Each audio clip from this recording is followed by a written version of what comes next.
புத்தியுள்ள ஸ்திரீ தன் வீட்டை கட்டுகிறாளாம், புத்தி இல்லாதவள் தன்னுடைய கரங்களினால் அதை இடித்து போடுகிறார். கடந்த மார்ச் 8ஆம் தேதி நம்ம பெண்கள் தினம் கொண்டாடணும். ஏன்னா சபையில் ஆண்களும் இருப்பாங்க, பெண்களும் இருப்பாங்க இல்லையா? இன்றைக்கி சிஸ்டர் என்ன வசனம் ஸ்டார்ட் பண்ணும்போதே பெண்களுக்குரியதான் ஸ்டார்ட் பண்ணுறாங்கன்னு நீங்கள் நினைக்காதீங்க. புத்தியுள்ள ஸ்திரீ தன் வீட்டை கட்டுகிறாள், புத்தி இல்லாதவளோ என்ன பண்ணுறாளாம், அது தன்னுடைய கரங்களினால் இடித்து போடுகிறாளாம். அப்போ ஒவ்வொருவருக்கும் நமக்கு தேவை புத்தி. ஸ்திரீக்கு மாத்திரம் இல்லை, இந்த நாட்களில் எல்லாருமே புத்தி தேவை இல்லையா? புத்தி இல்லாமல் நம்ம ஒன்றும் பண்ணவே முடியாது. புத்தி அவசியம். ஒரு குடும்பத்தை கட்டுவதற்கோ, ஒரு ஆஃபீஸில் காரியங்களை செய்வதற்கோ, அல்லது என்னவோ நம்ம செயல்படுவதற்கு, அது ஊழியமாக இருக்கலாம், குடும்பமாக இருக்கலாம், அல்லது பிள்ளைங்களை வளர்க்கக்கூடிய விஷயமாக கூட இருக்கலாம். புத்தி இல்லைன்னா ஒன்றுமே இல்லை. அப்போ நம்ம தேவன் நமக்கு புத்தி தருகிற தேவன். அவர் தான் ஞானி, அவர் தான் புத்தி, அவர் தான் எல்லாமே. என்ன பார்க்கிறோம்? நீதிமொழிகள் 21 கடைசி வாசிங்க பார்க்கலாம்.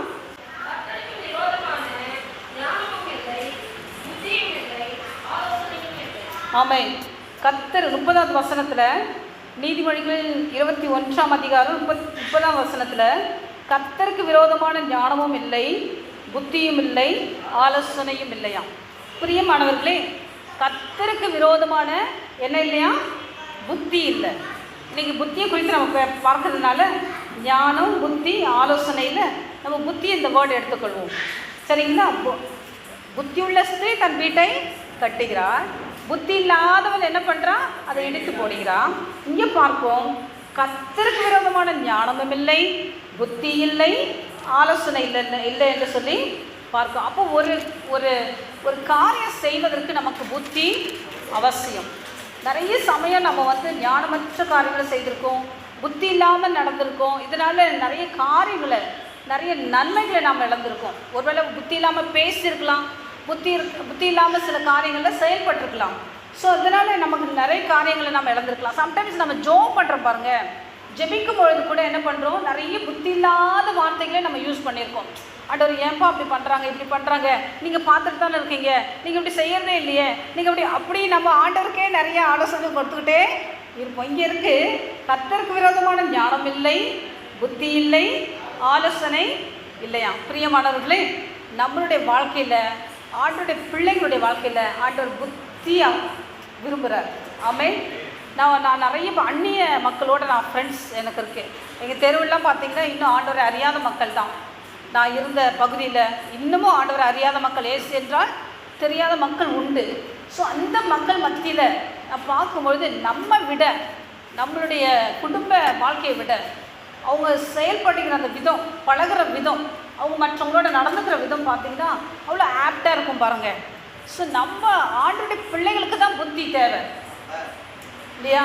அவங்கள பார்க்கும்பொழுது, கம்பேர் பண்ணும்பொழுது, அவங்களோட ஒப்பிடும் பொழுது, அவங்க பேசுகிற ஞானமான காரியங்கள், அவங்க பேசுகிற அந்த சின்ன சின்ன விஷயமா இருந்தாலும் நம்ம கூட நடந்துக்கிற அந்த பவ்யமான விஷயம் சொல்லுவாங்கள்ல, பவ்யமாக நடந்துப்பாங்க. ஸோ நம்ம தான் எனக்கு எல்லாம் தெரியுன்றது போல் நம்ம ஆண்டோட பிள்ளைங்க எதில் ஆவிக்குரிய வாழ்க்கையில் கொஞ்சம் வளர்ந்துட்டாவே நமக்குள்ள அது ஒரு ஒரு ஒரு இது வந்துடும் பாருங்க. என்ன மாதிரி யார் இருக்காங்க, இல்லை நான் தான் எல்லாமே அப்படின்றது போல். ஆனால் பார்க்கும்போது அந்த மக்களுக்குள்ள அவ்வளோ பவ்யம், ஒரு ஹம்பிள்னஸ் இருக்குது, ஒரு புத்தி உள்ள குடும்பத்தை நடத்துகிறத பார்ப்போம். அவங்க நடந்துக்கிற அந்த விதம் எனக்கு ரொம்ப ஆச்சரியமாக இருக்கும். நான் ஒரு புக்கில் கூட எழுதியிருக்கேன், நம்ம மக்களை விட அவங்க ரொம்ப க்யூட்டாக நடந்துக்கிறாங்கன்னு சொல்லி. ஆனால் பிரியமானவர்களே, அவங்களுக்கு ஆண்டவர் யாருன்னு தெரியல, அவங்க கண்கள் கட்டப்பட்டிருக்கு, அவங்க குருட்டாட்டம் உள்ள மக்கள். அவங்க இப்போ ஒரு குருடை எப்படி நடந்து போகிறானோ அப்படி நடந்து போகும்பொழுது அவனுக்கு எது இடிப்படுதுன்னு தெரியாது இல்லையா?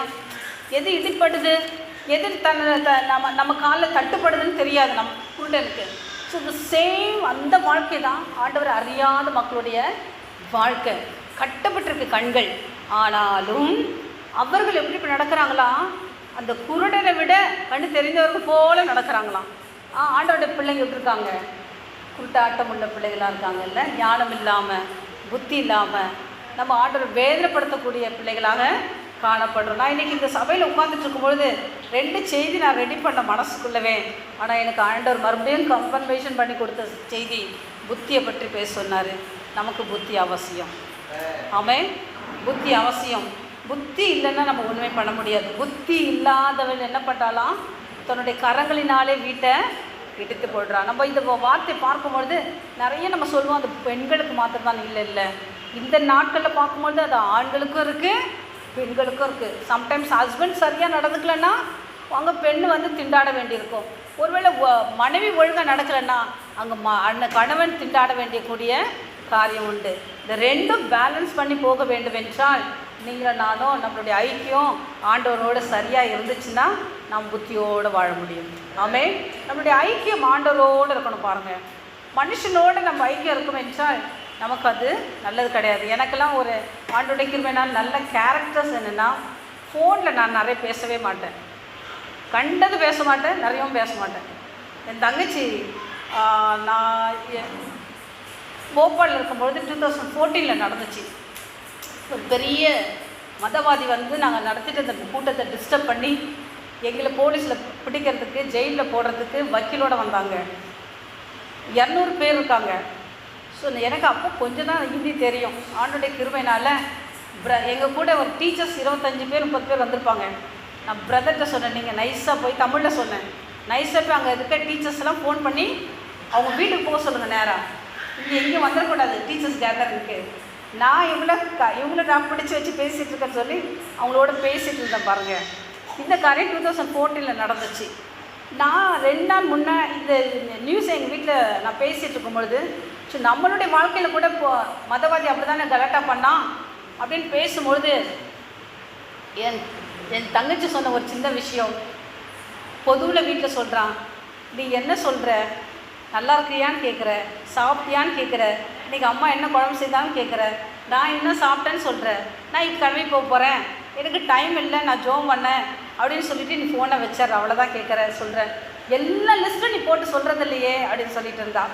பிரியமானவர்களே, நான் அப்போ தான் நான் யோசித்தேன், நான் என் வாழ்க்கை நடந்த மதவாதியுடைய விஷயத்தை கூட ரொம்ப ஷார்ட்டாக சொல்லியிருக்கேன் என் தங்கச்சிக்கிட்ட, ரொம்ப விளக்கமாக சொல்லவே இல்லை. இப்போ நடந்த இந்த மதவாதியுடைய விஷயத்தில் பிரதர் அந்த விஷயத்த சொல்லும் போது தான் அவன் வெளிப்படையாக சொல்கிறான். என் தங்கச்சி இவன் ஃபோனில் நிறையாலாம் பேச மாட்டான், என் கூட என்ன பேச, நல்லா இருக்கீங்களா அப்படின்ற ஒரு விஷயம் தான் கேட்டு ஃபோனை வச்சிடும். பிரியமானவர்களே, நான் பெருமைக்காக சொல்லலை, என்னுடைய கேரக்டர் என்னென்னா, நிறைய என் தங்கச்சிக்கிட்ட நான் ரொம்ப நேரம் பேசுகிற நேரம் என் ஆண்டவர்கிட்ட பேசினா அவளுக்கு பிளஸ்ஸிங் கிடைக்கும். ஸோ நம்ம இன்னொரு ஆள் மனுஷன்கிட்ட போயிட்டு நான் ரொம்ப நேரம் உட்காந்து அவங்க டைம் ஸ்பெண்ட் பண்ணிட்டு இருந்தேன்னா அவங்க கேரக்டர்ஸ் எனக்குள்ளே வந்துடும். நீ யாருன்னு சொல்லு, உன் ஃப்ரெண்டு யாருன்னு சொல்லுனா நீ யாருன்னு சொல்கிறேன்னு சொல்லி ஒரு பழமொழி உண்டு இல்லையா?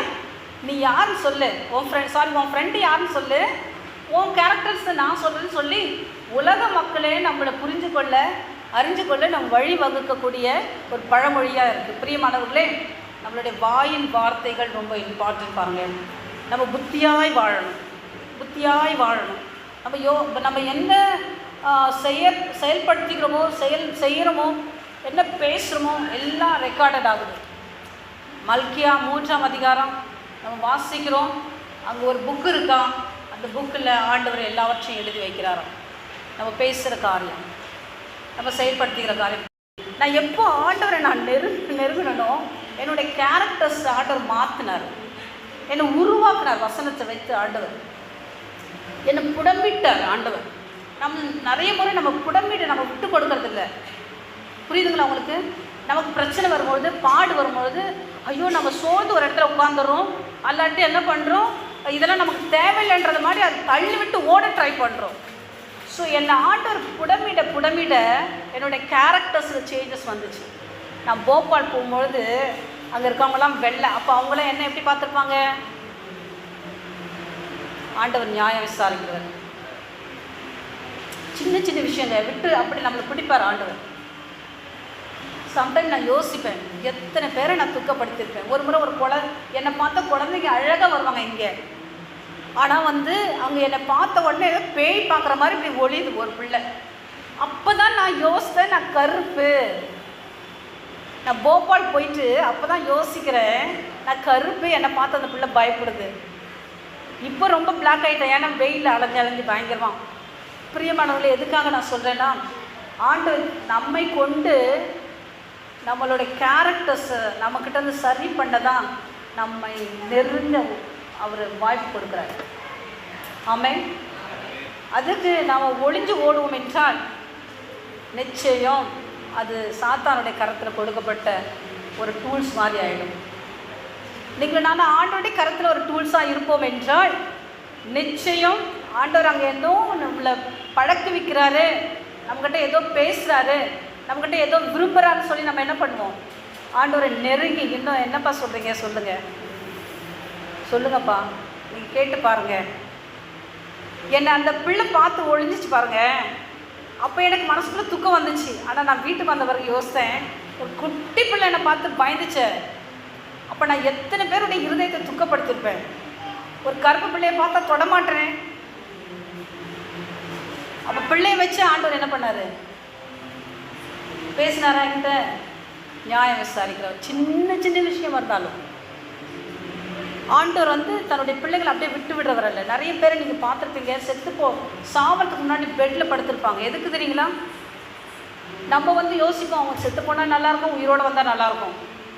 ரெண்டு காரியம் யோசிப்போம். ஏன் அவங்க சிக்காக இருக்கும்பொழுது, பெட்டில் படுத்திருக்கும் பொழுது அவங்க துடிக்கிறத நம்மளால் பார்க்க முடியாது. நம்ம யோசிப்போம், இவங்க எடுத்துகிட்டு ஆண்டவர் நல்லாயிருக்கும், அவங்க கஷ்டப்படுறாங்கன்னு சொல்லி.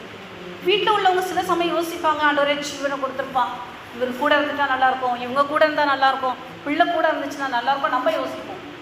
ஆனால் ஏன் ஆண்டவர் அந்த வாய்ப்பு அவங்களுக்கு தராரு என்றால், அவங்களுடைய வாழ்க்கையில் ஏதோ ஆண்டவரை துக்கப்படுத்தியிருக்காங்க, ஆண்டவரை விட்டு தூரம் போயிருக்காங்க, ஆண்டவர் வேதனைப்படுத்தியிருக்காங்க. சம்டைம் பிசாசுக்கு தன்னை விற்று போட்டிருக்காங்க. பிசாசுக்கிட்டேருந்து அவங்களுடைய ஆத்மாவை ஆண்டவர் தன்னுடைய கரத்தில் எடுப்பதற்காக அந்த டைம் அவங்களுக்கு. ஆமென். ஆத்மா தான் இம்பார்ட்டன்ட். என்னுடைய கேரக்டர்ஸ் மாறுவதற்கு ஒரு இடம் எது தெரியுங்களா? நான் போய் உட்கார்ந்து ஊழியம் செய்த அந்த ஸ்லம்மு தான். ஆமென்.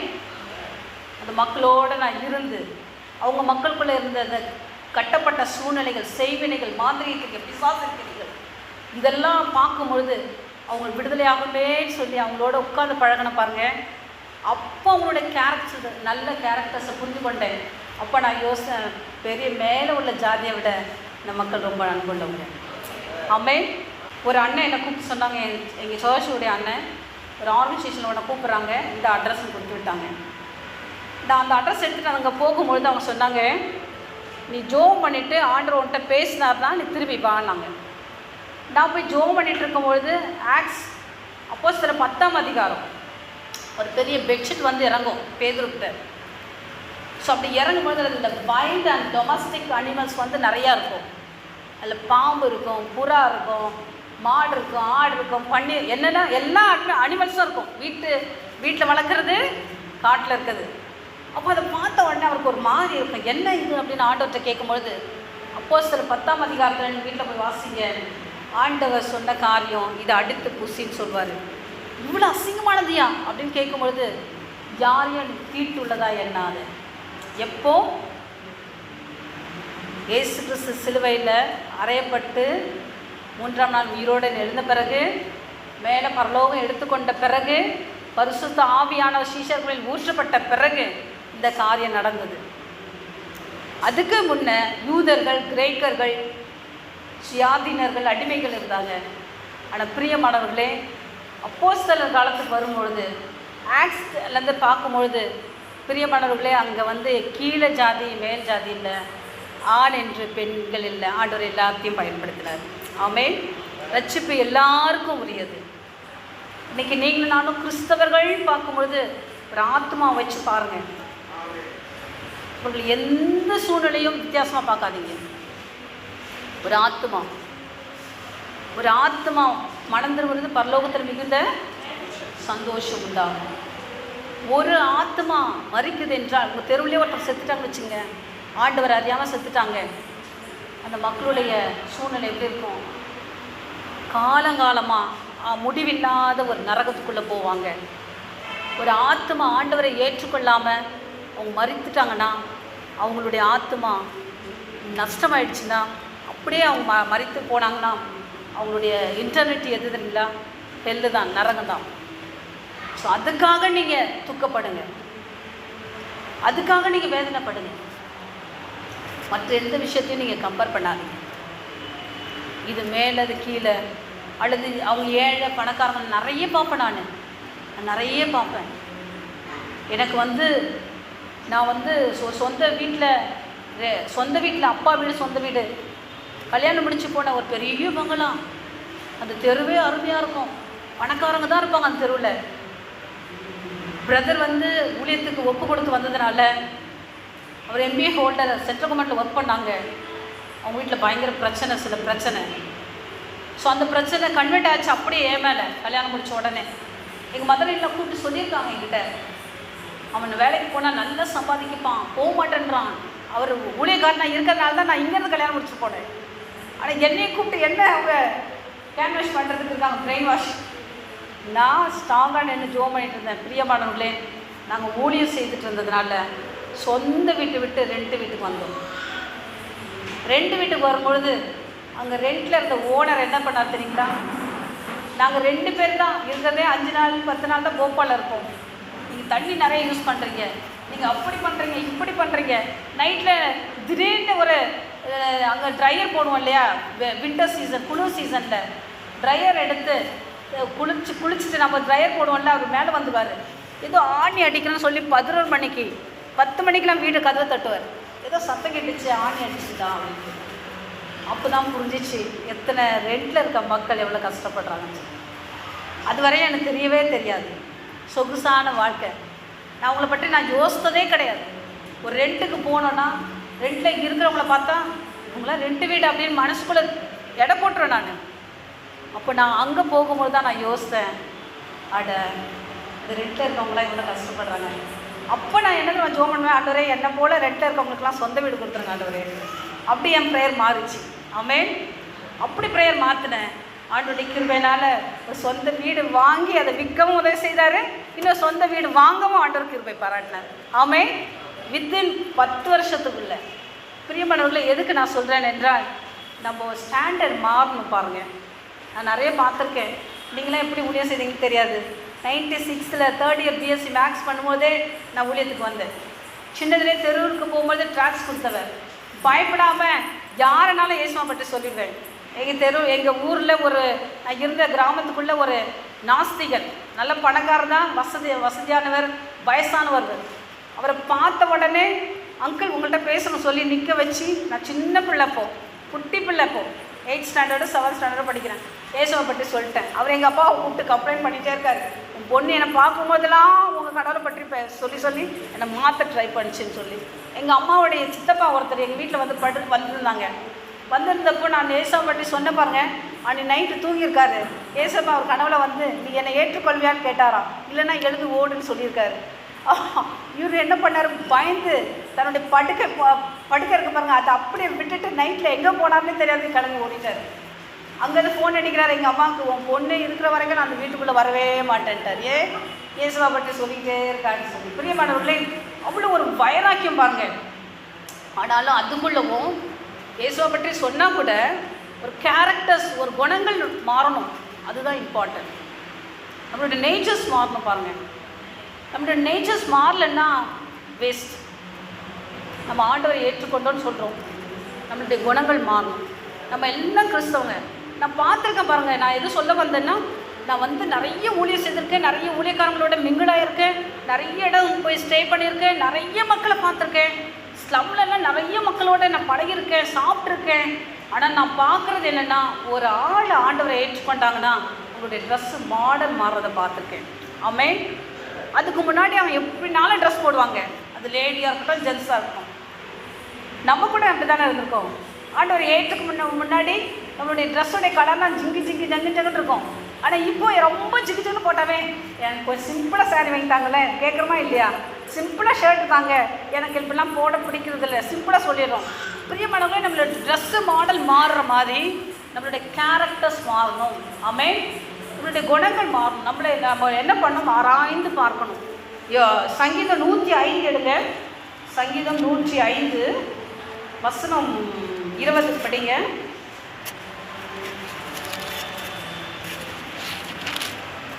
சங்கீதம் 105 வசனம் 20. ராஜா ஆள் அனுப்பி அவனை கட்டவிழ்க்க சொன்னான். ஜனங்களின் அதிபதி அவனை விடுதலை பண்ணினான். 19 படிங்க. கர்த்தர் சொன்ன வார்த்தை நிறைவேறும் அளவும் அவனுடைய வசனம் அவனை புடமிட்டது. யார வசனம் புடமிட்டது? யோசேப்ப வசனம் புடமிட்டதான். யோசேப்பு வசனம் புடமிட்டதுன்னு சொல்லிட்டு அங்கே அர்த்தம் எங்கே கீழே 20ஆம் வசனத்தில் வருது. அவர் எங்கே இருந்தார்? ஜெயிலுக்குள்ள. ஆண்டவர் என்ன பண்ணாராம்? ராஜாவே என்ன பண்ணார்? ஆள் அனுப்பி அவருடைய வஸ்திரத்தை மாற்றுறதுக்கு ஒரு சூழ்நிலை கொண்டு வராரு. ஆமென். அவருடைய சூழ்நிலை மாறுவதற்கு அந்த ஜெயிலுக்குள்ளே அவருடைய ட்ரெஸ் எப்படி இருந்திருக்கும்? எனக்கு ரொம்ப ஃப்ரெண்ட்லியாக இருந்த ஒரு அருமையான ஃபேமிலி. அவங்களும் வட இந்தியாவில் இப்போ குடும்பமாக சேர்ந்து ஜெயிலில் இருக்காங்க. நான் 2 பசங்க 2 பேரும் பிஜி பண்ணிகிட்டு இருந்தாங்க. கிறிஸ்மஸ் சமயத்தில் கிறிஸ்மஸ் ப்ரோக்ராம் நடத்தும் பொழுது அப்பா அம்மாவை ஜெயிலில் போட்டாங்க. பிள்ளைங்க 2 வாலிப பிள்ளைங்களாம் இப்போ ஜெயிலில் இருக்காங்க. பிஜி பண்ணிகிட்டு இருந்த பிள்ளைங்க, நல்ல அருமையான பிள்ளைங்க, கெட்ட பழக்கெல்லாம் எதுவுமே கிடையாது, ஜெயிலுக்குள்ளே இருக்காங்க. அப்போ அவங்க ட்ரெஸ்ஸு எப்படி இருக்கும்? உங்களுக்கு ட்ரெஸ்ஸு கோடு மாற்றி தானே கொடுப்பாங்க. நம்மளை மாதிரி இல்லை நான் இந்த ட்ரெஸ் தான் போடுவேன்னு சொல்ல முடியுமா? கையில் இருக்க செல்ஃபோனே பிடிட்டு போயிடுறாங்க. நம்ம கையில் இருக்க திங்ஸ்லாம் பிடிங்கிறாங்க. உள்ளே போகும்போது ஒன்றும் இல்லை, அவங்க கொடுக்குற ட்ரெஸ் தான் போட முடியும். அப்போ யோசேப்பு எப்படி இருந்திருப்பார்? அவங்க அப்பா ஒரு அழகான ட்ரெஸ்ஸு, பல வர்ண அங்கி. பிள்ளை எல்லாரையும் விட, அவருக்கு இருந்த எல்லா பிள்ளைகளையும் விட அவர் அவனை ரொம்ப நேசித்து அவனுக்கு பல வர்ண அங்கி கொடுத்தாராம். எப்படி கொடுத்தாரு? சும்மா அருமையான ட்ரெஸ், கடையிலே போய் செலக்ட் பண்ணி இதுதான் வேணுன்ற மாதிரி அவருக்கு அருமையாக ஒன்று வாங்கி கொடுத்துருக்காரு. மற்ற பையனுங்களை விட அதை பார்க்குற பிள்ளைங்களுக்கு பொறாமல் வந்துடு. என்ன அப்பா அவனுக்கு மாத்திரம் இந்த ட்ரெஸ் வாங்கி கொடுத்தாரு, எனக்கு இது வாங்கி தரலன்னு சொல்லி பொறாமல் வர இல்லை. அவ்வளோ ட்ரெஸ் அருமையாக போட்டவன் இப்போ எங்கே இருக்கான்? ஜெயிலுக்குள்ளே இருக்கான். ஜெயிலுக்குள்ளே இருக்கும் பொழுது அங்கே சொல்லுது, வசனம் அவனை நிறைவேறும் அளவும், வசனை அவனுக்குள்ள நிறைவேறும் அளவும் அவன் ஜெயிலில் தான் இருந்தான். ஆண்டவர் புடமிட்டாராம். அப்போ ஒரு வசனம் ஒரு நபரை புடமிட்ட நம்ம விட்டு கொடுக்கணும். ஆமென். நீங்களும் நானும் இன்னமும் கிறிஸ்தவர்களுக்குரிய அந்த அடையாளம் இல்லை. என்னை சேர்த்து தான் சொல்கிறேன். எனக்கு கோவம் இன்னும் வருதுன்னா நான் கிறிஸ்தவம் கிடையாது. எனக்குள்ளே இன்னும் எரிச்சல் வருது, பொறாமை வருது, விட்டு கொடுக்க முடியாத தன்மை இருக்குன்னா இன்னும் ஆண்டவர் என்னை உருவாக்குவதற்கு நான் இடம் கொடுக்கவே இல்லை. வசனம் இன்னும் என்னை கிரிய செய்யவே இல்லை. இந்த புத்தி இல்லாத ஒரு பிள்ளை போல தான் நான் இருக்கிறேன். இன்னும் புத்தி இல்லாதவ போல தான் நான் இருக்கிறேன். பிரியமானவர்களே, நம்மளுடைய வாழ்க்கையில் அது ஆஃபீஸாக இருக்கட்டும், அது வீடாக இருக்கட்டும், நம்ம போகிற மார்க்கெட்டாக கூட இருக்கட்டும், நம்மளை வசனம் புடம்பிடும் வரைக்கும் ஆண்டோடைய பிள்ளைகளாக ஆண்டவருக்குள்ளே அடங்கி இருக்கும்பொழுது அது ரொம்ப நமக்கு பிளஸ்ஸிங்கு, நமக்கு நல்லது. பாருங்கள், அது வரைக்கும் அடங்கி இருக்கக்கூடிய கேரக்டர்ஸ் எப்படி நமக்கு ரிஃப்ளெக்ட் ஆகும்? நம்மளுடைய கேரக்டர்ஸ், நம்மளுடைய ஆட்டிடியூடில். ஒய்ஃப் ஒன்று சொல்வா, கோவம் வருமா இல்லையா? வரும் தான். என் வீட்டுக்கார சொன்னால் நான் விட்டுருவேடா, வரும் தான். ஆனால் எங்களுக்கு வராது. ஏன்? எனக்கு வரவே வராதுங்க. எங்கள் ஹஸ்பண்ட் மாதிரி கோவக்காரி வேறு யாருமே கிடையாது. ஆமாம், அவரை மாதிரி கோவக்காரி யாருமே இல்லை, நான் பார்த்ததில்லை. எங்கள் அப்பாவை விட. ஆனால் ஒரு அருமையான மனுஷன், வசனத்துக்கு கீழ்ப்படுகிறவர். அந்த கோபத்தை வசனத்திலே நாங்கள் 2 பேரும் டீல் பண்ணுவோம். பாருங்கள், அவரை விட சும்மாவா நான்? ஆமாம், அவரை மாத்திரம் நான் சொல்கிறதுக்கு அது தப்பு. என்னை சேர்த்து தானே சொல்கிறேன். எனக்கும் கோபம் வரும். நான் உள்ளே நுழையும் போதே ஒரு வீட்டுக்குள்ளே நடக்கிறது, ஒரு ஆளுடைய கேரக்டர்ஸ் எல்லாத்தையும் எனக்கு ஆண்டவர் ஸ்கேன் பண்ணிட்டு வர கண்டேன். நான் என்ன பண்ணுவேன் தெரியுங்களா? அப்படியே கோவம் வரும் எனக்கு. என்ன இப்படி பண்ணிகிட்ருக்காங்களே அப்படின்னு வரும். அப்போ ஆண்டவர் சொல்வார், அவங்க அப்படி பண்ணுறாங்க, நீ எப்படிமா இருக்க அப்படின்வாங்க. உடனே சாரி ஆண்டவரே, என்னை மன்னிச்சிருங்க, என்னை மன்னிச்சிருங்க அப்படின்னு நான் சொல்லும் பொழுது அங்கே ஒரு பெரிய ஒரு அற்புதம் எனக்கு நடக்கிறத பார்க்க முடியும். ஒரு அதிசயத்தை நான் பார்க்க முடியும். ஆண்டவர் பெரிய காரியங்களை செய்கிறது. பிள்ளைங்க மாத்திரம் எக்ஸாம் எழுதுறதுக்கு நம்ம என்ன பண்ணுறோம்? படி படி படின்னு சொல்லிகிட்டே இருக்கோம் இல்லையா? ஏன்னா அப்பா அம்மா மூத்தவங்க. ஆனால் நம்ம டெஸ்ட்டில் பாஸ் பண்ணவே முடியறதில்லையே. ஏன்? நம்ம யோசிக்கிறோம், இது நம்ம டெஸ்ட்டு கிடையாது, பிசாசு கொண்டு வருகிற சோதனை நம்ம நினைக்கிறோம். எல்லா விஷயம் பிசாசு கொண்டு வருகிற சோதனை நினைக்கிறோம். இங்கே பார்க்கிறோம், வசனம் அவனை புடமிடும் வரைக்கும், வசனம் அவனோட பேசும் வரைக்கும், வசனம் கிரிய செய்கிற வரைக்கும் அவர் எவ்வளோ அடங்கியிருந்திருப்பார். எங்கள் அப்பா கொடுத்த ட்ரெஸ்ஸு சூப்பர் ட்ரெஸ்ஸு, எங்கள் அண்ணன் தம்பிகளோட நான் பயங்கரமான செல்ல பிள்ளை, என்னை விடுங்கயா வெளியில், நான் அந்த மாதிரி தப்புலாம் செய்யலைன்னு சொல்லி எதிர்த்து போராடி இருந்தானா என்ன நடக்கும்? இன்னும் அடி போட்டிருப்பாங்க இல்லை? அப்படி பண்ணாமல் அங்கே அடக்கமாக அந்த அந்த அதிகாரிக்கு அடங்கி இருந்ததுனால ஆண்டவர் என்ன பண்ணுறார்? ராஜாவே அனுப்புகிறார். எங்கே? ராஜாவை அனுப்புகிறார். நமக்காக ராஜா கிரியை செய்யணும்னா நம்ம ஆண்டவருடைய வசனத்துக்கு கீழ்ப்படியணும். எப்படி நம்ம ட்ரெஸ்ஸுக்குள்ளே ஒரு மாற்றம் வருதோ அதே போல் கேரக்டர்ஸ்குள்ளே மாற்றங்கள் கொண்டு வருவதற்கு தான் உங்களுக்கு அந்த சோதனை. ஒருவேளை அது மனைவி மூலம் வரலாம், பிள்ளைகள் மூலம் வரலாம், பெற்றோர் மூலம் வரலாம், மாமியார் மூலம் வரலாம், மருமக மூலம் வரலாம். ஒருவேளை நம்ம கூட சில பேருக்கு சோதனையாக இருக்கலாம். நம்ம யோசிப்போம் நான் ரொம்ப நல்லவ அப்படின்னு சொல்லி நம்ம கூட சில பேர் துக்கப்படுத்தியிருக்கலாம். அவங்க கூட மற்றவங்க கூட நம்மளை துக்கப்படுத்தியிருக்கலாம். நம்ம ஒவ்வொரு இரவும் படுக்கிறதுக்கு முன்னாடி நம்ம ஆராய்ந்து பார்க்கணும். அந்த இரவில் ஆண்டவர் வந்துட்டார்னா, மரணம் வந்துச்சுன்னா ஆண்டவர் சந்திக்க முடியுமா? யோசித்து பாருங்கள். அன்றைக்கி காலையிலேருந்து நம்ம பேசின காரியம், காலையிலேருந்து செயல்பட்ட காரியம், காலையிலேருந்து நம்ம நம்ம நம்ம நம்ம வந்து கிரியை செய்த காரியங்கள் எரிச்சல் அடைஞ்சது. ஒருவேளை பாஸ் கூட எல்லாம் சொல்லியிருக்கலாம், நீங்கள் நல்லா கஷ்டப்பட்டு வேலை செய்திருக்கலாம். உங்களை கூப்பிட்டு என்னையா இதை செய்யுதுன்னு சொல்லி உங்களை சொல்லும் போது எவ்வளோ வேதனை இருக்கும். என்ன இது 1 மாதமாக நான் கஷ்டப்பட்டு செய்து முடிச்சிருக்கேன், அவர்கிட்ட அவார்டு வரும், கிரியை வரும், போனஸ் வரும்னு பார்த்தா என்ன பண்ணுறாரு இப்போது? இது சரியில்லைன்னு சொல்லும்போது நமக்கு எவ்வளோ எரிச்சல் வரும். ஆனால் அந்த நேரத்தில் சாரிங்க சார், இன்னும் ட்ரை பண்ணுறேன்னு கொஞ்சம் ட்ரை பண்ணி பாருங்களேன். ஸோ அதை விட பெஸ்ட்டான ஒரு காரியங்களை உங்களை கொண்டு உங்கள் கரங்களை கொண்டு செய்கிறதுக்கு தான் ஆண்டவர் அங்கே சோதனை வருது. அது பிசாசுடைய சோதனை இல்லை, இந்த வசனம் உங்களை கூட பிடிக்கிறது. எதில்? இங்கே கேரக்டர்ஸில் மாறணும். ஆமென்.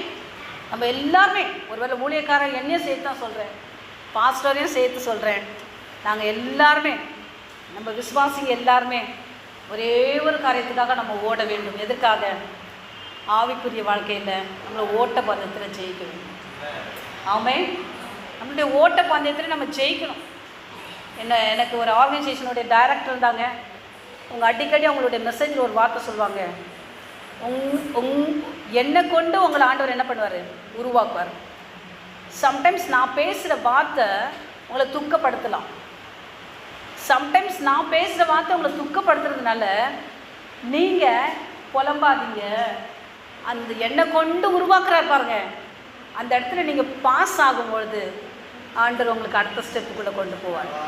ஆமென். அடுத்த ஸ்டெப்புக்குள்ளே ஆண்டவர் உங்களை கொண்டு போக வேண்டும் என்றால் என்ன நடந்தாலும் அதை அக்செப்ட் பண்ணுங்க, அப்படியே ஏற்றுக்கொள்ளும்.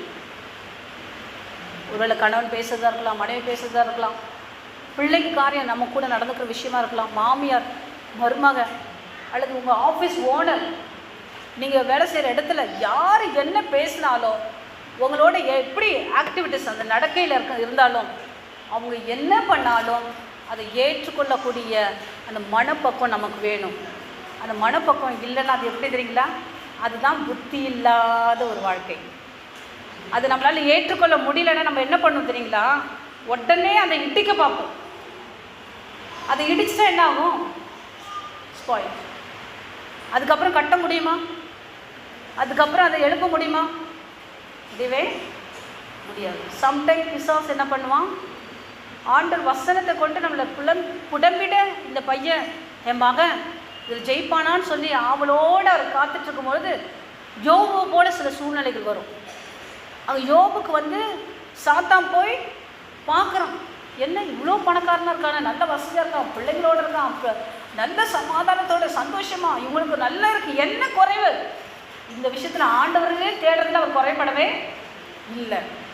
அப்போ தான் பிசாசு அங்கே போயிட்டு அவன் யோபை பார்த்துட்டு ஆண்டவருடைய சமூகத்துக்குள்ளே வரும்போது ஆண்டவர் சொல்கிறாரு, என்ன என் பையன் மேலே நீ கண்ணு வச்சிருக்கியா இன்னைக்கு அப்படின்னு கேட்குறாரு. ஆண்டவர் எப்படி பேசுகிறாரு பாருங்க, என் பையன் மேலே அவன் கண்ணு போச்சா இன்னைக்கு? ஆமாம். எதுக்கு தெரியுமா அவனோட சந்தோஷமாக இருக்கான்? எதுக்கு அவன் மோட ரொம்ப உறவில் இருக்கான் தெரியல? ஏன் இன்னும் நல்லா ஜோம் பண்ணுறான், இன்னும் நல்லா துதிக்கிறான், அவங்கள ஏன் பிள்ளைங்களுக்காக பலி செலுத்துகிறான்? எதுக்காக அவன் உண்மை நெருங்கி வந்துட்டே இருக்கான்? எதுக்கு? நீங்கள் அவனை ப்ளஸ் பண்ணியிருக்கீங்க, உங்கள் கையை ஸ்லைட்டாக இப்படி எடுத்து பாருங்கள், அவன் உங்களை திட்டுவான் பாருங்கள். அவன் உங்களுடைய சமூகத்துக்குள்ளே வரும்பொழுது புலம்பிகிட்டே இருப்பான் பாருங்கள். அங்கே சொல்லும் பொழுது அங்கே ஆண்டவர் சொல்கிறாரு, அவன் ஜீவனில் மாத்திரம் கை வைக்காத, ஆனால் அவங்ககிட்ட இருக்கிறதுலாம் எல்லாம் உனக்கு நான் தரேன்னு சொல்லி சாத்தான் கையில் தரும்பொழுது அவன் சோதிச்சான் பாருங்கள். ஒன்றுமே இல்லை, எல்லாம் 0 ஆயிடுச்சு. எல்லாம் 0 ஆயிடுச்சு. மனைவி எடுத்தாரா? மனைவியே சொல்கிறா, ஏயா இவ்வளோ பிரச்சனை இல்லை, இன்னுமா உட்காந்து ஆண்டவர் தேடிட்டுருக்க? ஜீவனை விட்டு ஆண்டவரை தூஷித்து ஜீவனை விட்டு. இப்போ சோதனை யார் மூலம் வருது? மனைவி மூலம் வருது. சம்டைம்ஸ் ஹஸ்பண்ட் மூலம் கூட வரும், சம்டைம்ஸ் மனைவி மூலம் வரும், உறவுகள் மூலம் வரும். எப்படி? என்னையா இதெல்லாம் நடக்குது, இதெல்லாம் பார்த்துட்ருக்கேன், எனக்கு இன்னும் ஜீவன் போயிட்டா நல்லா இருக்குமே, இதெல்லாம் கடவுளா அப்படின்னு சில பேர் கேட்டுருவாங்க. சில பேர் என்ன கேட்பாங்க? துதிக்கிற மாதிரியே ஆண்டவரை என்ன பண்ணுவாங்க? மாதிரி திட்டுவாங்க, துதிப்பாங்க. துதியே ஒரு அப்படியே நைஸாக ஒரு ஸ்பூன், ஒரு ஊசி இன்ஜெக்ஷன் ஆண்டவருக்கு. நீ எல்லாம் செய்வீங்க தானே, ஏன்பா இதெல்லாம் பார்க்க செய்ய வைக்கிறீங்க? பிரியமானவர்களே, நான் யோசிக்கிறேன் அந்த இடத்துல யோபு ஆண்டவரை துதிச்சுட்டே இருப்பார். நான் நினைக்கிறேன் இந்த சூழ்நிலையை மாற்ற முடியும்னு சொல்லியிருப்பார். இதுலேருந்து நான் ஜெயிப்பேன்னு சொல்லியிருப்பார். இதுலேருந்து நான் விடுதலை அடைவேன்னு சொல்லியிருப்பாரா இல்லையா? நிச்சயம் சொல்லியிருப்பார். அந்த துதியை ஏற்றுக்கொண்டவர் தான் யோபுக்கு அடுத்த பிளஸ்ஸிங் வழியாக கொண்டு போகிறார்.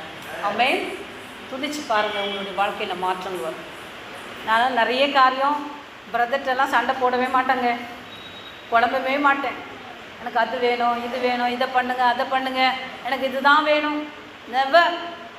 ஒரு 10 நிமிஷம் போய் ஒரு ஜெப அறையில் உட்காந்து முட்டி போட்டு அல்லது அப்படியே தாழ அப்படி படுத்து தலை அப்படியே என் தலை கீழே குனிற மாதிரி நான் ஜோம் பண்ணிட்டு இருந்தேன்னா அடுத்த நிமிஷமும் எனக்கு நான் என்ன எதிர்பார்க்கணும் அதை விட டபுள் மடங்கு நான் பெற்றுக்கொண்டேன். ஆமென். இந்த புலம்பல், இந்த சண்டை சச்சரவு இதெல்லாம் என்னுடைய வாழ்க்கையில் இல்லை. அவர் எதாவது கோபக்காரர் தான், அவர் எதாவது பண்ணால் கூட ஒரு நிமிஷம், அந்த ஒரு நிமிஷத்துலேயே பிரதரே வந்து ஜோஸ்மின் இப்படி பண்ணால் நல்லா இருக்குவேன்னு சொல்கிற மாதிரி அங்கே ஜோம் பண்ணுவேன். ஜோம் பண்ணும்பொழுது ஆண்டவர் சமாதானத்தை கொண்டு வருவார். ஒருவேளை அவர் தலை, நான் சரீரம். நல்லா கவனிங்க, இதுதான் குடும்பம். என் ஹஸ்பண்ட் தலை, நான் வந்து சரீரம். நான் சரீரம், என் ஹஸ்பண்ட் தலை, இல்லையா? ஒரு தலை மாத்திரம் தனியாக போயிடுச்சுன்னா என்ன சொல்லுவாங்க? பெயின் சொல்லுவாங்களா சொல்ல மாட்டாங்க. தலை மாத்திரம் தனியாக வந்துச்சுன்னா, நான் ஒரு காசிமேட்டுன்னு சொல்லி ராயபுரத்தில் சென்னையில் மீன் பிடிக்கிறவங்க மத்தியில் ஊழியம் செய்ய போனால் கொஞ்ச நாள் அப்படியே அங்கே ஃபீல்டுக்குள்ளே எல்லோரும் பயந்து வீட்டுக்கு கதவு மூடுறாங்க. என்ன விஷயம்? ஒரு நைட்டான ஒரு தலை மாத்திரம் வந்துட்டு போட்டுருக்காங்க. எப்படி இருக்கும் அவங்களுக்கு? மக்களே பயந்து போயிருக்காங்க பாருங்க. திடீர்னு பார்த்தா உடம்பு மாத்திரம் தனியாக வருது, தலை தனியாக வருதுன்றாங்க. அப்போது நான் யோசிச்சு, பிசாசுடைய இந்த இடத்துல நம்ம ஆட்டோ கொண்டு வந்திருக்கான்னு சொல்லி அங்கே ஊழியக்காரங்களாம் சேர்ந்து ஜோம் பண்ணி அதில் விடுதலை கொடுத்தோம். எதுக்காக நான் சொல்கிறேன்னா, ஒரு தலை மாத்திரம் போச்சுன்னா அது என்னது? பேய் தான். அது ஒரு சரீரம் மாத்திரம் தனியாக போச்சுன்னா அதுவும் பேய் தான்.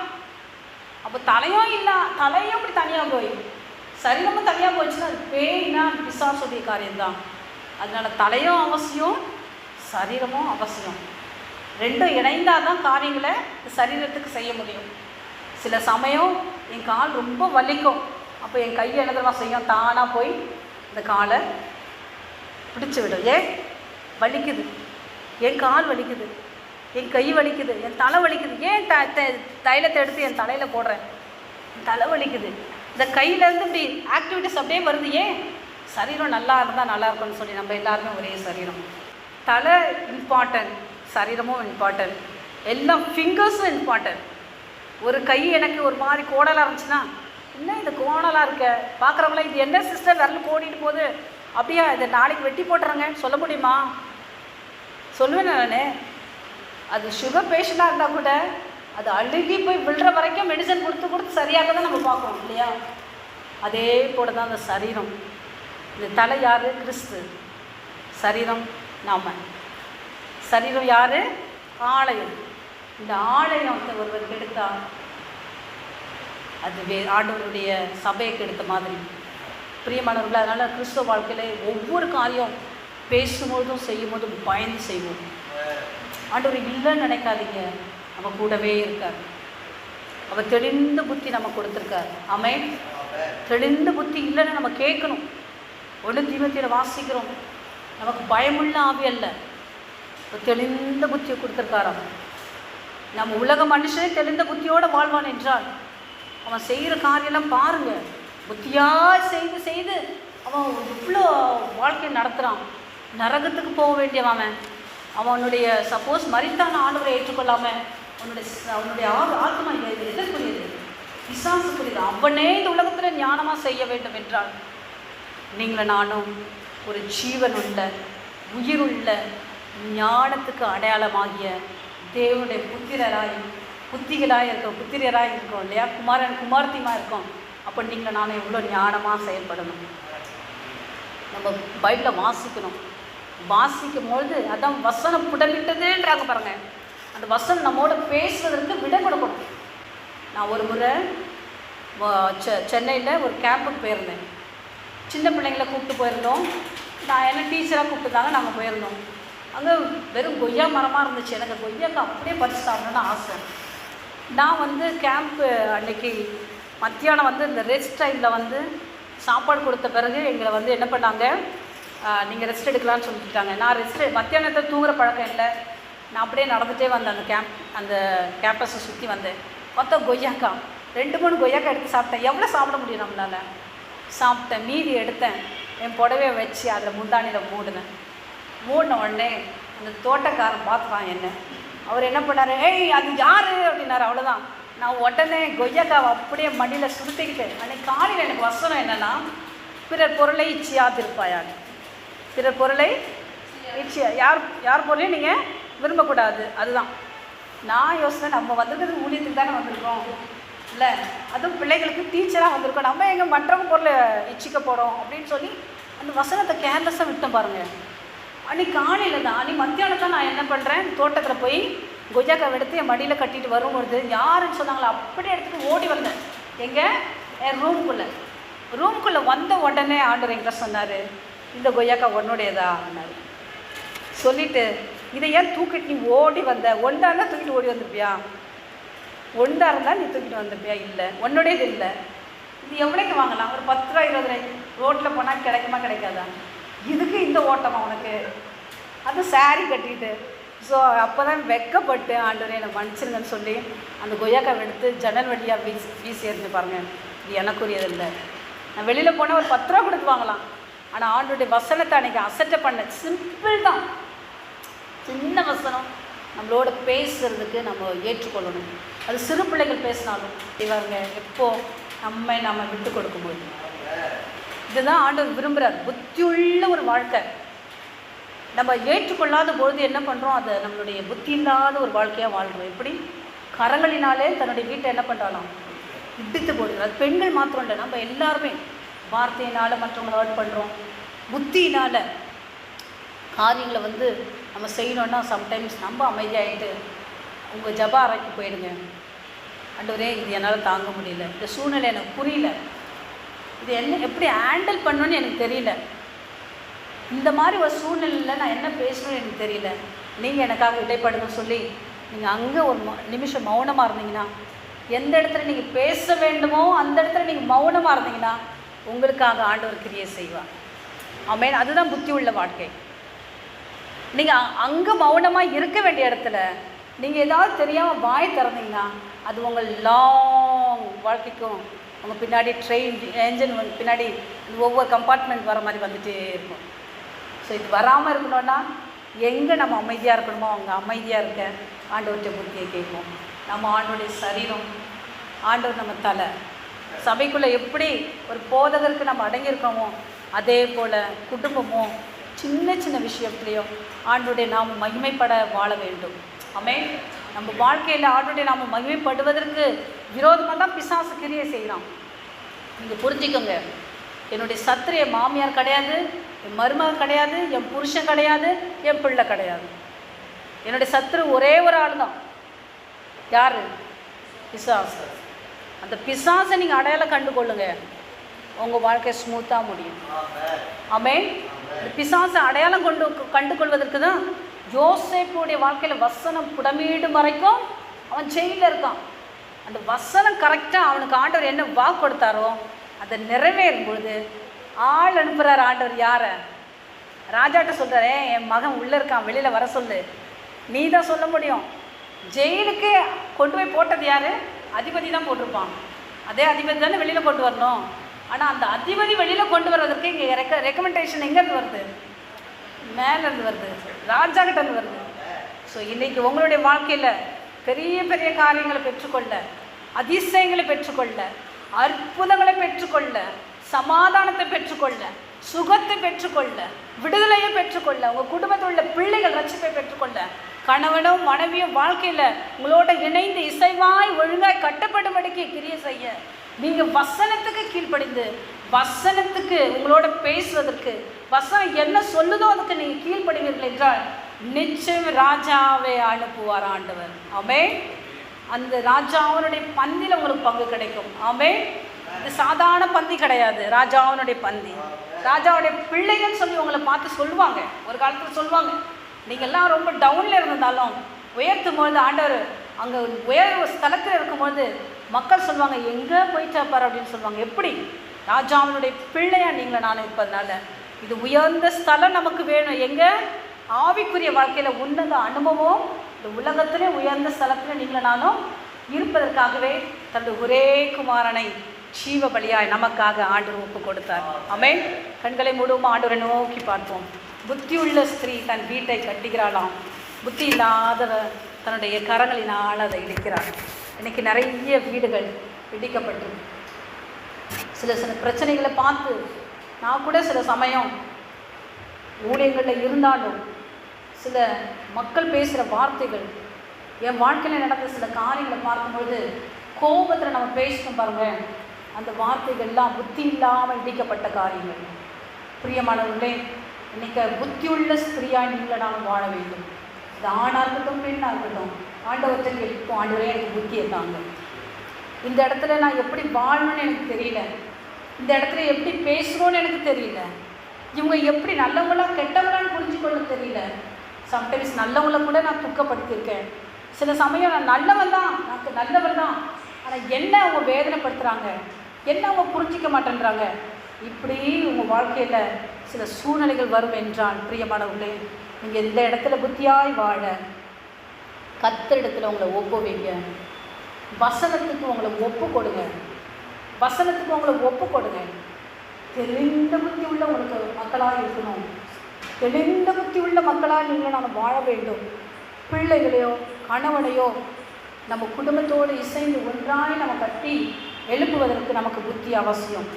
கொல்லாத பிசாசு கெட்சிக்கிற சிங்கம் போல யார் விழுங்கலாமோ என்று சொல்லி வகை தேடி சுற்றி தெரிகிற அந்த நாட்களில் தெளிந்த புத்தி உள்ளவர்களாக இருங்கள் சொல்லி 1 பேதுருக்கு இப்போ பேதுரு நிருபம் என்று சொல்கிறாரு. பிரியமானவர்களே, இந்த காரியத்தில் நீங்கள் நானும் புரிந்து கொள்ள வேண்டிய காரியம், பிசாசு கெர்ச்சிக்கிற சிங்கம் போல அழைத்து தெரிகிறான். அவனுடைய கிரியை நம்ம விழுந்து போனோம், நம்ம செத்து போனோம், நம்ம குடும்பம் அழிந்து போகணும், நம்ம குடும்பம் பிரியணும், நம்ம கடனில் போய் மாட்டணும், நம்ம வியாதியில் போய் மாட்டணும். இதுதான் பிசாசுனுடைய வேலை. அவன் அழிக்க வந்திருக்கான், அவன் கொல்ல வந்திருக்கான். அவனுடைய வேலை என்ன தெரியுங்களா? நம்ம உயரக்கூடாது, நம்ம முன்னேறக்கூடாது, நம்ம சமாதானத்தோடு இருக்கக்கூடாது. அவன் தலை நசுக்கப்பட வேண்டும் என்றால் ஒரு சிறு பிள்ளைகளை போல நீங்கள நானும் அவனுடைய வசனத்துக்கு நம்ம ஒப்பு கொடுப்போம். ஆண்டவரே, உடைய வசனத்துக்கு நான் ஒப்பு கொடுக்குறேன், எனக்கு புத்தி தாங்க, இந்த விஷயத்தில் எனக்கு புத்தி இல்லை. ஒருவேளை ஊழியம் செய்யவோ அல்லது குடும்பத்தை நடத்தவோ அல்லது ஒரு பாசுக்கிலேருந்து வேலை செய்யவோ அல்லது ஏதோ ஒரு காரியத்துக்கு எனக்கு புத்தி வேணும்னு நினைக்கிறவங்க நீங்கள் எழுப்பி நில்லுங்க. இந்த நாளில் விசேஷ கிருபைகளை புத்தி ஆண்டவர் நமக்கு தரவல்ல தேவன். எந்த வசனம் கேட்கிறீர்களோ அந்த வசனத்துக்கு கீழ்ப்படிந்து, ஆண்டவரே எனக்கு இந்த விஷயத்தில் புத்தி தாங்கப்பா, நான் இந்த புத்தியாக இந்த இடத்துல நடந்துக்கணும், நான் யாரையும் வேதனைப்படுத்திடக்கூடாது, நான் யாரையும் துக்கப்படுத்திடக்கூடாது, என் மூலம் யாரும் வேதனை அடைஞ்சிடக்கூடாது. ஸோ நான் மற்றவங்களை வேதனைப்படுத்துவேன் என்றால் அது ஆண்டவரை துக்கப்படுத்துகிற காரியம், அது பிசாசுக்கு சந்தோஷமான காரியம். நிறைய காரியங்களில் நான் கோபமாக இருந்தால் கூட சம்டைம்ஸ் நான் கோபப்படும்போது பிரதர் என் மனசுக்குள்ளே ஜோம் பண்ணும்போது சொல்லுவார், ஜோஸ்பின் மூலம் பிசாசு சந்தோஷம் அடையக்கூடாது.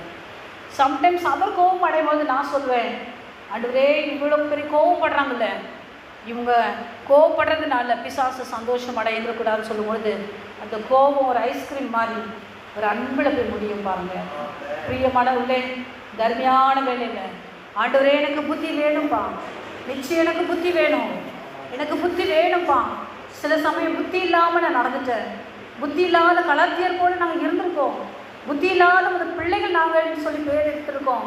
நிறைய பேர் எங்களை பார்க்கும்போது இது கிறிஸ்தவங்க ஏன் இப்படி நடக்கிறாங்கன்னு சொல்கிறாங்க, இவங்க கிறிஸ்தவனான்னு சொல்லி கேட்குறாங்க.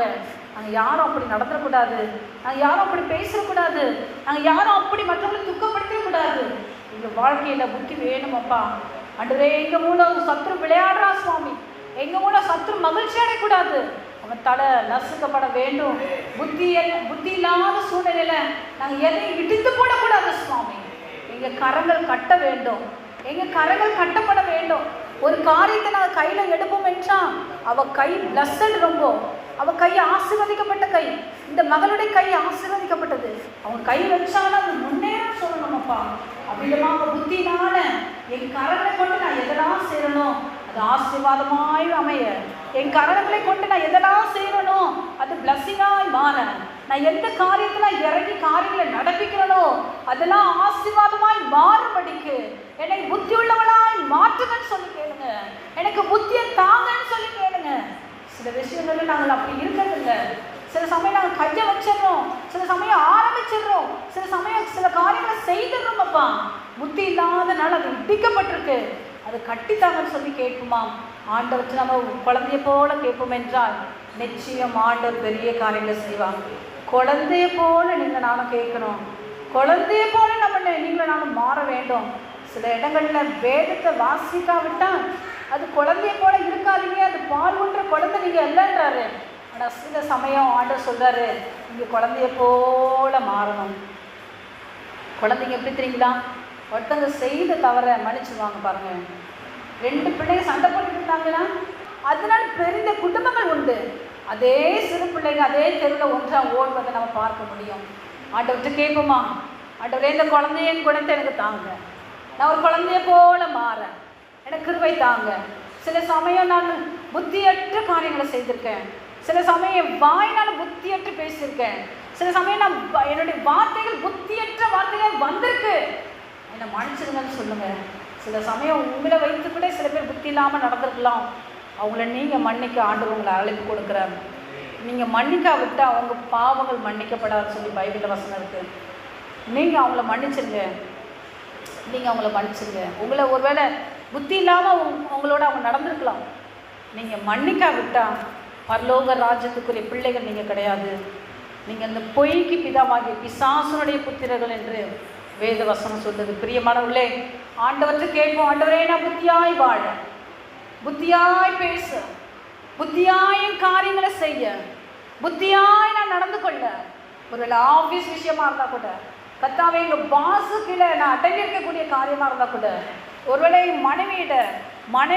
மனைவியோட பிள்ளைகளோட நான் புத்தியாய் வாழ, என் குடும்பத்தில் புத்தியாய் வாழ, என் கணவனோட புத்தியாய் வாழ ஆண்டவரே எனக்கு கிருபை தாங்கன்னு சொல்லி கேட்போம். நான் ஒரு சின்ன மற்றவன்கிட்ட பேசும்பொழுது கூட ஆண்டவரே புத்தியோடைய வாயை திறக்க, புத்தி இல்லாமல் எந்த காரியமும் என் வாழ்க்கையில் செயல்படாதபடிக்கு, விசேஷமாக புத்தியற்று நான் செய்ததுனால இடிக்கப்பட்ட காரியங்களை இந்த நாளில் நான் மனஸ்தாபப்பட்டு நான் மன்னிப்பு கேட்கிறேன்னு சொல்லுங்க.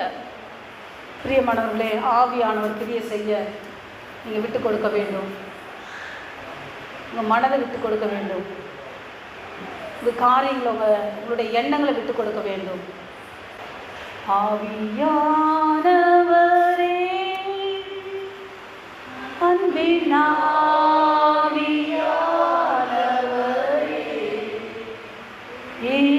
இப்போ வாரும், இறங்கி வாரும் எங்கள் மத்தியிலே, இப்போ வாரும், இறங்கி வாரும் எங்கள் மத்தியிலே. பிரியமானவர்களே, எங்கள் மத்தியில் அப்படின்ற வேர்டை விட எங்கள் இருதயத்திலன்னு சொல்லி பாடுவோமா? ஆவியானவரே அன்பினாவியானவரே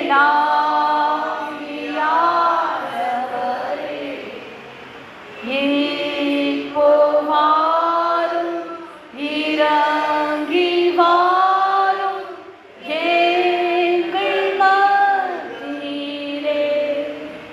இப்போ வாரும் இறங்கி வாரும் என் இருதயத்தில். நல்ல தகப்பனே, இந்த அருமையான வேலைக்காக நன்றியோடு துதிக்கிறோம்.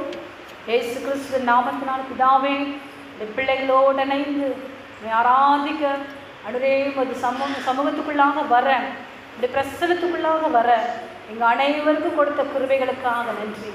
எங்களோடு வசனம் பேசுவதற்காக அடுரே எங்கேயோ தூரத்திலிருந்து என்னை நீ அழைத்து கொண்டு வந்திருப்பா.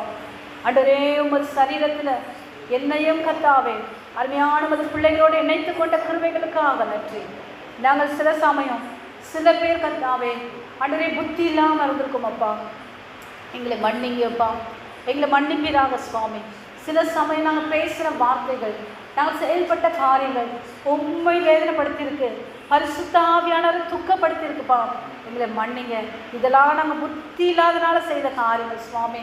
எங்கள் ஒவ்வொருவரையும் புத்தியினால நிரப்புங்க கத்தாவே. நாட்கள் கடந்த பொழுது, கடந்து போன பிறகு, முடிந்து போன பிறகு ஐயோ நான் செய்தது தவறுன்னு நான் சொல்லும் பொழுது எங்கள் கரத்தை விட்டு அந்த காரியம் போயிடாதபடிக்கு கத்தாவே எங்கள் வாழ்க்கை ஒவ்வொருடைய வாழ்க்கையும் நாங்கள் ஜீவ பலியாக எங்கள் காலங்களை எங்கள் நாட்களை நாங்கள் பிரயோஜனப்படுத்தி கொண்டுபடிக்கு எங்களை ஜீவ பலியாக பலிபடத்துல கொடுக்கிறோம் அப்பா.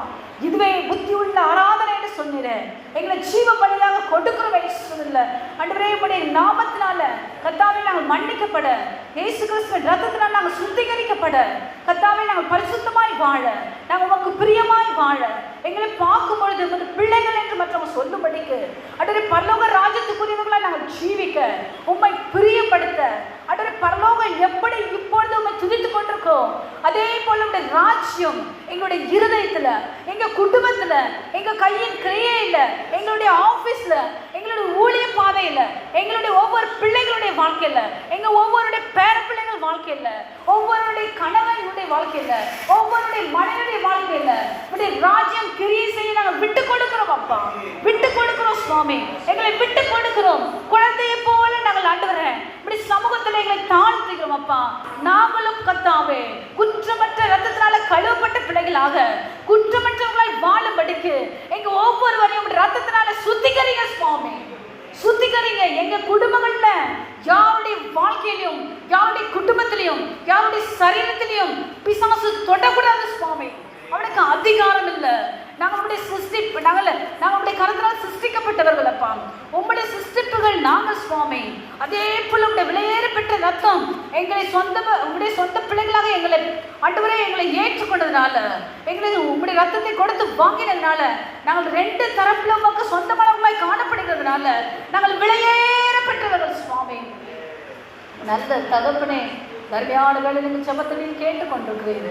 அடுத்த இங்கே வந்திருக்க ஒவ்வொரு சகோதரியும் சகோதரனையும், அடுத்த ஒவ்வொரு பெற்றோரையும் இப்படி கணக்கில் தருகிறோம், மூத்தவர்களை தருகிறோம். ஒவ்வொருடைய வாழ்க்கையில் ஆவிக்குரிய கிரியை நடைபெற, கத்தாவை வசனம் ஆண்டவரே அவர்களை நிறைவேற, ஆண்டவரே வசனம் புடமிடும் பொழுது அவர்கள் விட்டு கொடுக்க, யாரோ ஒருத்தவங்க பேசினாங்க என்பதற்காக அல்ல, யாரோ ஒருத்தவங்க செய்தார்கள் என்று சொல்லி மனதில் வைத்து நாங்கள் ஆண்டவரே நாங்கள் துக்கப்பட்டு கொண்டிருப்பதற்காக அல்ல, நாங்கள் மன்னிக்கிற பிள்ளைகளாக, ராஜாவினுடைய குணங்களை நாங்கள் பெற்றுக்கொண்டவர்களாக, இயேசு கிறிஸ்துவின் அடிச்சுவடுகளில் நாங்கள் வாழும்படிக்கு எங்கள் ஒவ்வொருவருக்கும் வேண்டிய கிருபைகளை தருவீராக. இந்த நாளில் நாங்கள் வந்தது வெறுமையாய் நாங்கள் திரும்பாதபடிக்கு ஆவிக்குரிய வாழ்க்கையிலும் உலக வாழ்க்கையிலும் எங்களை நிரப்பி அனுப்ப எங்களை அர்ப்பணிக்கின்ற சுவாமி. உங்களை தேடி வந்தவங்க கத்தாவை வனாந்தரத்தில் அவர்கள் வரும்பொழுது நீ கண்டீரேப்பா. அவர்கள் மீது மனதுருகி அவர்களுக்கு ஆவிக்குரிய உணவையும் கொடுத்து, உலக பிரகாரமான சரீர பிரகாரமான உணவையும் கொடுத்து, இந்த நாளில் வந்து பிள்ளைங்க தேடி வந்திருக்கும் பொழுது திரும்பி போகிற அந்த பிள்ளைகளுடைய வாழ்க்கையில் நிறைவை கட்டளையிட்டு நாங்கள் செபிக்கிறோம் ஐயா. என் நிறைவை கட்டளையிடுவீராக.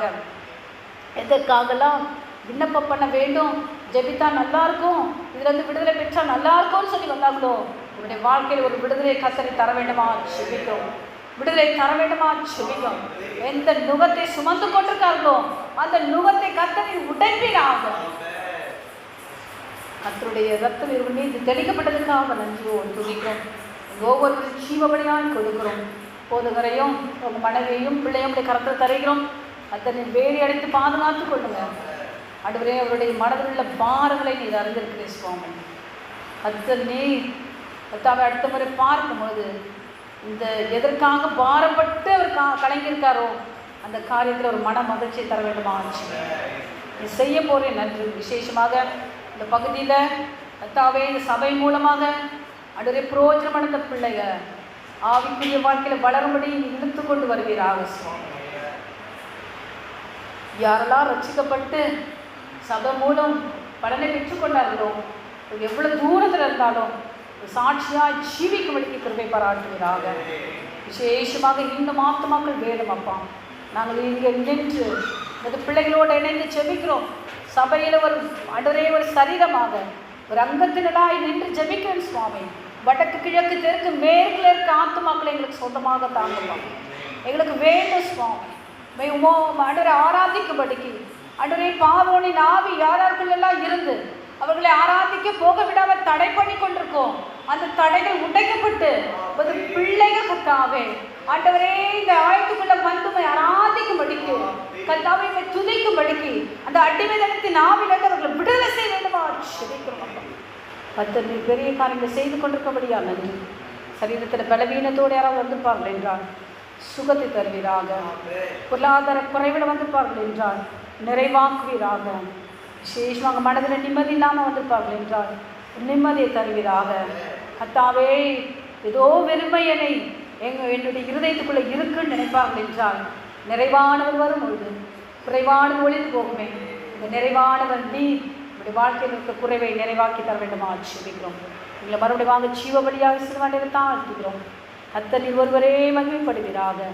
நிச்சயமாகவே கத்தனே இந்த விதை மீது ரத்தத்தை தெளித்திருக்கிற சுவாமி எங்களுக்கு 100 மடங்கு பலனை தரப்போறதுக்காக நன்றி. எங்களை தாழ்த்துகிற வெறுமையாக்கும்.